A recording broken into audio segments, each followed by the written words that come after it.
అనుకున్నది సాధించారు. కష్టాలకు ఎదురొడ్డి నిలిచి మరీ నెగ్గే దిశగా శపథం నెరవేరినట్లే. గత 5ఏళ్ల నుంచి తెలుగుదేశం పార్టీ ఎన్నో కష్టాలు పడింది. నేతలు, క్యాడర్ కూడా బయటకు రావడానికి భయపడ్డారు.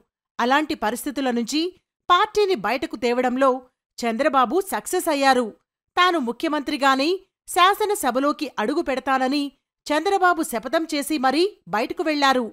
ఆయన తన కుటుంబ సభ్యులపై చేసిన ఆరోపణలకు చలించి వ్యక్తిగత విమర్శలకు మీడియా సమావేశంలో వెక్కి ఏడ్చారు. అయినా పార్టీ నేతల నుంచి పెద్దగా సహకారం లభించలేదు. రోడ్ల మీదకు వచ్చి ప్రభుత్వానికి వ్యతిరేకంగా నిలబడలేదు.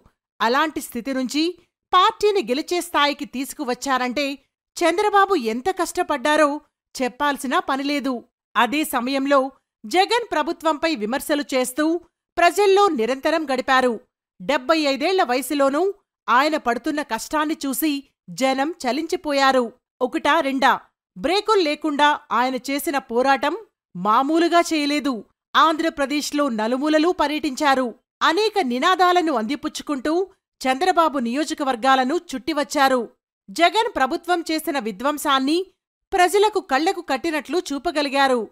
పేద, మధ్య, ధనిక, ఉద్యోగ వర్గాలను తనవైపు తిప్పుకోవడమే కాకుండా జగన్ మరోసారి అధికారంలోకి వస్తే ఏపీ ఇక బాగుపడదన్న సంకేతాలను బలంగా తీసుకెళ్లగలిగారు. దీంతో పాటు సొంత పార్టీ నేతలను త్యాగాలు చేయమని చెబుతూ సీనియర్ నేతలను కూడా పక్కన పెట్టారు. అసంతృప్తులు వస్తాయని ఊహించినా వెరవలేదు. దేవినేని ఉమా, ఆలపాటి రాజేంద్రప్రసాద్, అశోక్ గజపతిరాజు వంటి సీనియర్ నేతలను పక్కనపెట్టి మరీ పొత్తులతో ఎన్నికల బరిలోకి దిగడం భారీగా లభించిందనే చెప్పాలి. కూటమి ఏర్పాటు కావడంతో పాటు సామాజిక వర్గాల సమీకరణతో పాటు ఓట్ల బదిలీ విషయంలో కూడా అన్ని జాగ్రత్తలు తీసుకోవడంతో ఈ ఎన్నికల్లో వన్ సైడ్ ఓటింగ్ జరిగిందని చెప్పాలి. చంద్రబాబు అనుకున్నది సాధించారు. జగన్ను ఓటమి వైపు నెట్టగలిగారు.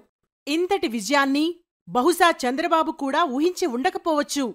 మొత్తం మీద శాసనసభలోకి ముఖ్యమంత్రిగా అడుగుపెట్టడానికి చంద్రబాబు సిద్ధమవుతున్నట్లే కనబడుతుంది.